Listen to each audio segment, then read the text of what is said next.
अध्यक्ष जी, मैं middle class family से आता हूं। मेरे पिताजी प्राइमरी स्कूल में हेडमास्टर थे। गरीबी मैंने लोग लिखा होता है कि देख के आए, सुनिए, मैंने तो अपने जीवन में इसका अनुभव किया सर। एक ऐसी बहुत बड़ी दुनिया है जो जिनके सपनों में ही हवाई जहाज है कि वो कभी हवाई यात्रा करेंगे। और मुझे आदत है सर, मैं कोशिश करता हूं लोगों से जानने की, तो बड़ी बड़ी रैलियों में, छोटी मीटिंगों में महिलाओं से, पुरुषों से पूछता हूं कि हवाई जहाज का सफर किया है क्या, तो गर्दन नीचे कर लेते हैं। फिर पूछता हेलीकॉप्टर किया, तो भी गर्दन नीचे कर लेते हैं। तो फिर ऐसा एहसास होता है कि इस देश की एक बहुत बड़ी आबादी, 80-85% आबादी जिसके सपनों में ही हवाई जहाज, वो हवाई जहाज का सफर कभी कर पाएगा नहीं कर पाएगा। शायद जैसे पैदा हुआ जिस स्थिति में, बहुत बड़ी आबादी तो उसी स्थिति में चली भी जाती है। प्रधानमंत्री जी ने एक सपना दिखाया, उस सपने को लेकर के बहुत लोगों के मन में विश्वास पैदा हुआ। और मुझे ऐसा लगा, एक पिक्चर भी आई थी सर, सिरफिरा, उसमें अक्षय कुमार सर बहुत सस्ते दामों में हवाई जहाज चला लेता है। मैं मंत्री जी से कहूंगा कि उन्हीं से सीख ले कि कम से कम वो इतने बड़े पैमाने पे जो जनता है उनके जीवन में कुछ पल खुशी के दे पाए। अध्यक्ष जी, मैं बिहार जा रहा था, पटना में। आपके लिए वहां इन्होंने एक यात्रा निकाल के माहौल खराब किया था गिरिराज सिंह जी ने, उसी को रोकने के लिए जा रहा था सर। तो मेरे साथ एक दिल्ली के द्वारका के सज्जन बैठे थे, गोयल जी। जब चर्चा हुई तो मैंने उनसे पूछा कि सर कहां आप, कैसे? तो उन्होंने कहा हमें जाना तो कुंभ में था सर। मैं बिल्कुल स्पष्ट सच बात बताऊंगा सर, मैं राजनीति नहीं करता सब चीजों पे, मगर इसलिए नहीं जा पा रहे क्योंकि मेरी पत्नी जाना चाहती थी, मगर बजट में नहीं आ रहा है, हमारे बजट से बाहर हो रहा है। तो हमने कैंसिल कर दिया अपना प्रोग्राम। कहां पे? कुंभ जाने का। तो ट्रेन से चल जाते, हम भी तो ट्रेन से गए सर। ट्रेन में तो 7-7 घंटे का वो था, वेटिंग थी सर। आप तो यंग आदमी है, वो बुजुर्ग लोग कहां, रिटायर आदमी है सर, वो कहां से बेचारा करता।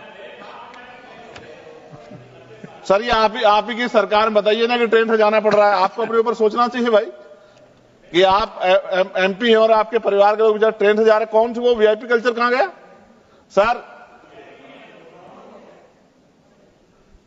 वो सब परेशान थे, तो मैंने आके यहां आवाज उठाई, मंत्री जी को पकड़ा। मंत्री जी खड़े बैठे यहां कि भैया आप तो यंग आदमी हो, तो रोको इसको, इससे गलत हो रहा है। और मैं धन्यवाद दूंगा कि इन्होंने तत्काल अगले ही दिन मैंने खबर पढ़ी कि हवाई किराए में जो कुंभ जा रहे थे प्रयागराज, उसमें 30-40% की कटौती की गई।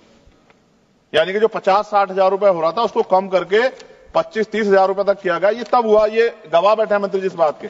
ये क्या कह रहे हैं? ये गंभीर बात पूछ लो सर, आप पूछ लो, कम करा सकते हो, पूछ लो।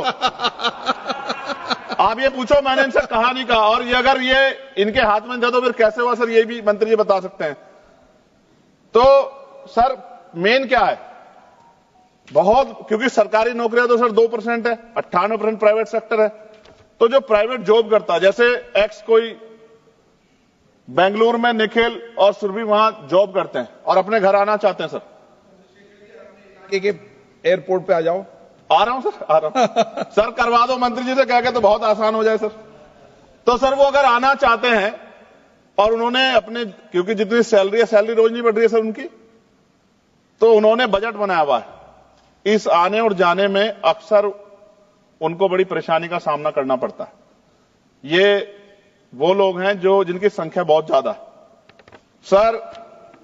फ्लाइट अगर लेट हो जाए तो कई घंटे आपको एयरपोर्ट पे इंतजार करना पड़ेगा। कई बार 2-2 फ्लाइट ले जाती, बैठने की व्यवस्था भी नहीं रहती। लेकिन अगर आप लेट हो जाओ 5 मिनट, तो फिर दूसरी फ्लाइट ढूंढो।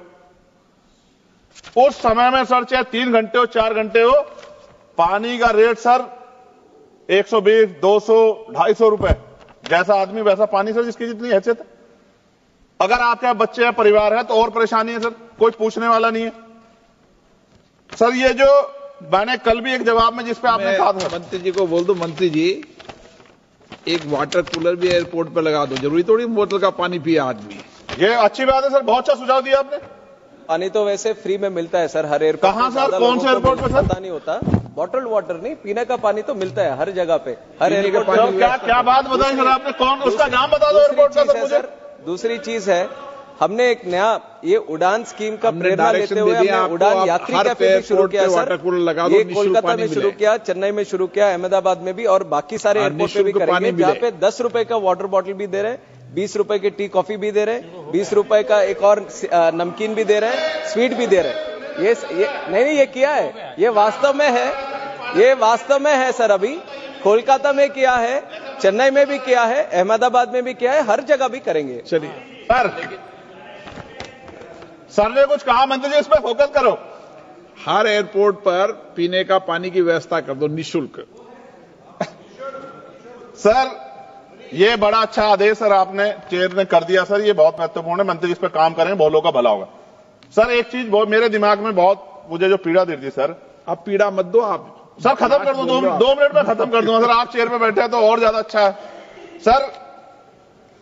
जैसे हमने बोलना है, इसमें लिखा गया दिया गया था कि अगर समय से पहले कराते हैं तो टिकट सस्ते होते हैं, और समय के साथ करा देते हैं तो टिकट महंगे होते हैं। ये अच्छी बात है सर, कुछ ही घंटों में ना तो सीट की संख्या बढ़ती, ना स्टाफ पे कोई प्रेशर आता, ना ही कोई ज्यादा माल आता, लेकिन रेट बहुत बढ़ जाते हैं।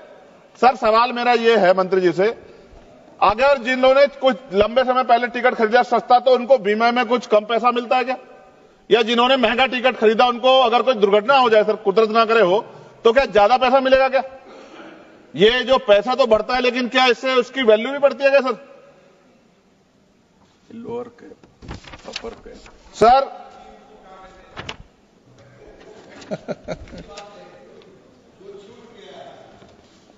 सर आपने कहा कि भाई ये जो है डिपेंड करता है सीजनलिटी, छुट्टियां, त्योहारों और प्रतिस्पर्धा पे। सर प्रतिस्पर्धा है कहां सर? हमने तो जो कुछ था उसका निजीकरण बेच के सब जीरो कर दिया सर, कुछ नॉमिनल शेयर अपने पास रखे। प्रतिस्पर्धा तब होगी जब गवर्नमेंट के 10-12 एयरलाइंस होगी अपनी, जब गवर्नमेंट की अपनी एयरलाइंस होगी तभी तो प्रतिस्पर्धा होगी। जब गवर्नमेंट की एयरलाइंस होगी तो कहां की प्रतिस्पर्धा? फिर तो वो मन चाहे डाका डालने चाहे लोगों की जेब पे। सर मच्छर सुविधा देखो, सीटों के हालात देखो, मंत्री जी ने किया था, शिवराज सिंह चौहान जी ने, कृषि मंत्री जी ने, क्या हाल थे एयर इंडिया के, कि सीट खराब थी उनकी सर। चलिए आम आदमी की छोड़िए, मंत्री जी को सीट नहीं मिली अच्छी। और मैं फिर कह रहा हूं, आपसे बहुत उम्मीदें हैं मंत्री जी कि आप कुछ नया करके दिखाएंगे और प्रतिस्पर्धा पैदा करेंगे, गवर्नमेंट सेक्टर से सर अच्छी कुछ फ्लाइटें चलाने का काम करेंगे। और मैंने आपसे मांग की है कि मेरे लोकसभा क्षेत्र नगीना में, वहां से मुंबई को से भी व्यापार होता है, दिल्ली से भी होता है, अरब कंट्री से भी होता है, लोग करते हैं सर। मेरी मांग है कि मेरे लोकसभा क्षेत्र नगीना में एक एयरपोर्ट आप बनाएं सर। वो एयरपोर्ट बनेगा तो मैं कहूंगा कि मंत्री जी ने बहुत अच्छा काम किया। नहीं बनेगा अध्यक्ष जी तो फिर मैं क्या कहूंगा कि एयरपोर्ट वहीं बनेगा जहां मंत्री चाहेंगे, और मंत्री जी किन की बात मानेंगे? आप मांग करते रहना सालों तक। मैं सालों साल इसलिए मांग करता रहूंगा अध्यक्ष जी कि जो लोग मुझे सुनते हैं उनको ये पता लगे कि सरकार सुनती शांति नहीं।